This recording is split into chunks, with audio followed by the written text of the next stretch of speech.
Butte is celebrating its rich Jewish history with a display beginning this week.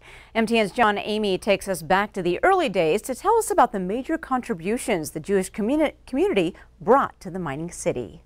The contributions of Butte's Irish and Finnish communities are well known, but there's another group that was prominent in the mining city's early years, the Jewish community. I don't think people do realize all their contributions, but they had a large impact on our city. In fact, Butte's first mayor, Henry Jacobs, was Jewish, and the Jacobs family home has been restored and still stands at Granite and Montana Streets. Most of the businesses on Park Street were Jewish-owned in the early days, and some still remain.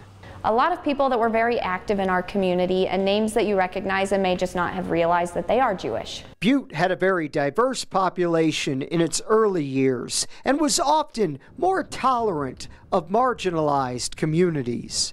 Butte, is a melting pot, so I think Butte has traditionally been pretty welcoming to people of all heritages. At one time, the Jewish community in Butte was so large, there were 3 temples for worship. Now we just have the B'nai Israel temple here on Galena Street.